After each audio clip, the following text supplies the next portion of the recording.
What if, at the height of the Cold War, one photograph was enough to convince the Soviet Union that the United States had already won? What if that photograph showed something with no wings, no tail, no fuselage, a perfect metal disc, hovering above the ground? Not a rumor, not a UFO sighting, but a U.S. Army marked flying saucer. And what if that machine terrified Soviet intelligence more than nuclear missiles, more than bombers, more than tanks? This is a true story of the Avrocar, the American flying saucer that convinced Soviet spies the laws of physics had been broken, and how that fear reshaped Cold War paranoia itself. October 1958, Canada. Late October 1958, Moulton, Ontario. A frozen industrial town. A quiet place. The kind of place no one would expect to change the balance of global power. But behind the fences of the Avro Canada plant, something was happening that did not belong to this world. A Soviet intelligence operative crouched in the tree line, binoculars raised, breath held. He wasn't shivering from the cold. He was frozen by what he was seeing. From behind heavy security barriers came a sound, not the roar of a jet, not the chop of helicopter blades. A high-pitched metallic scream, a sound like machinery tearing reality apart. Snow erupted into a violent circular storm, and then it rose. Not a plane, not a helicopter. A disc, smooth, silver, perfectly round. It hovered, stamped with U.S. Army markings. The spy's hands trembled as he took the photograph, because if the Americans had solved vertical flight without wings, if this thing could maneuver freely in any direction, then the Cold War was already over. The photo that shook Moscow, that photograph traveled a long, silent road, from a dead drop in Canada to a diplomatic pouch, across Europe, until it finally landed on a polished desk in Moscow. The room was thick with cigarette smoke. GRU analysts stared at the image, blurry, grainy, but unmistakable. A flying saucer. The late 1950s were a dangerous time for Soviet certainty. They had launched Sputnik. They had missiles. They had MiGs. They believed they understood warfare. Faster jets. Bigger bombs. Higher altitude. This image shattered that belief. The analysts placed the photo beside a file labeled Project Silverbug, a name whispered for years. A radical idea. An aircraft that didn't need runways, that could rise vertically, hide in forests, strike from anywhere.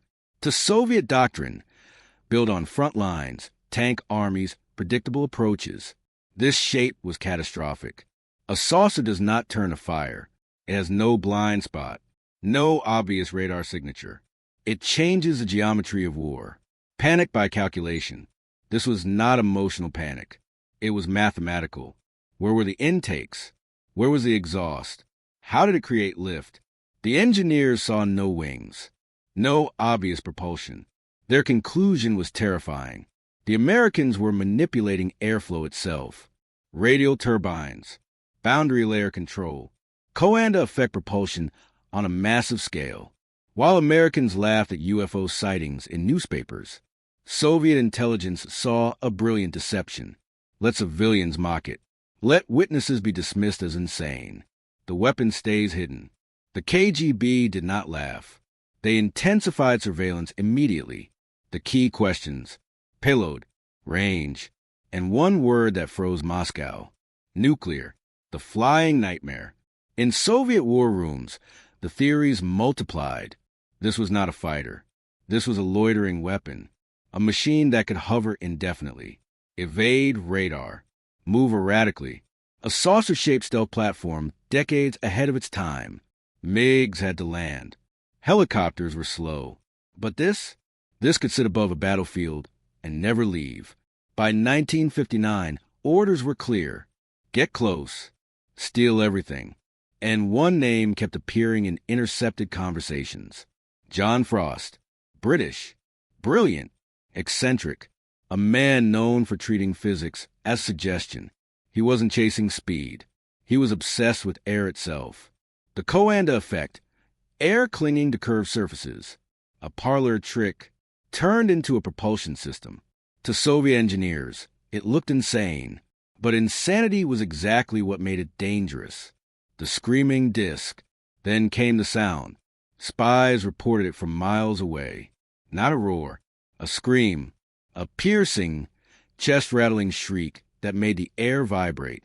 They watched as the disc blurred under heat haze. Trees bent under displaced air. Steel cables strained. The saucer was tethered, and that terrified them. They believed the Americans were afraid to let it go, that this was raw power barely contained. In Moscow, analysts didn't see instability. They saw restraint, the Army's involvement. Then came the most disturbing revelation.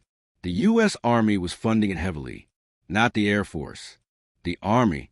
Why would infantry want a flying saucer? The answer the Soviets imagined was worse than reality. A flying jeep, Mach 3 speeds, vertical takeoff, troop transport, American soldiers launching from parking lots, crossing oceans, landing behind Soviet lines, missile defenses useless, front lines meaningless. The saucer was war without geography, the wobble that fooled a superpower. By 1961, spies watched closely as test flights intensified, and something strange happened. The saucer lifted and began to wobble, pitching, rolling, oscillating violently. To an engineer, it looked unstable.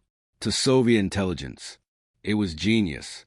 They believed it was deliberately unstable, impossible to track, impossible to hit, a living, dancing target. When pilots aborted high-speed runs, the Soviets misread caution as power. They stopped because the site is too small, analysts claimed. If they continue, it will cross borders before they can react. Then the program moved to NASA Ames. Wind tunnels, high-speed airflow tests, intercepted technical chatter triggered new terror. Center of pressure shifts, high angles of attack, orbit, re-entry. Was this a space fighter? Then came reports of heat, extreme heat. The final theory emerged. It wasn't just an aircraft. It was a weapon by presence alone, a flying flamethrower. The great misunderstanding. By late 1961, Moscow was convinced the saucer was real, operational, and imminent. Then, nothing. No invasion. No discs. No deployment. Years passed, and the truth, hidden in declassified files, was almost cruel.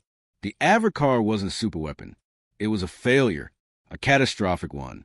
The reality, the wobble, not genius. A phenomenon called hubcapping, aerodynamic instability.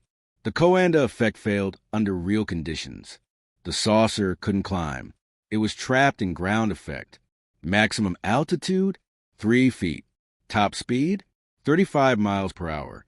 Slower than a jeep, slower than a horse.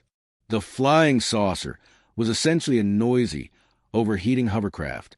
The heat wasn't a weapon. It was torture. 130 decibels inside the cockpit. Pilots half-deaf. Exhaust re-ingested into engines. The center of lift wandered uncontrollably. At higher speeds, the nose tried to flip backward. Pilots ran out of control authority at walking speed. Physics won. The plug is pulled. In December 1961, the program died. $10 million gone. 2 prototypes left. And one of the greatest intelligence bluffs in history. The Soviets had spent millions reacting to a ghost. They feared a machine the Americans already knew didn't work.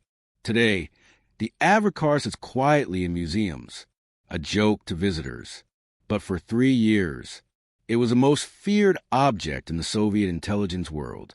Not because it flew, but because fear filled in the gaps. Final thought. The Avrocar never conquered the skies, but it conquered minds. It forced an enemy to hesitate, to divert resources, to imagine defeat where none existed. And in the Cold War, sometimes fear itself was the weapon. If you enjoyed this deep dive into one of the strangest military projects ever attempted, please like, share, and subscribe to my YouTube channel for more videos. And don't forget to comment. And tell US in comment where from you're watching.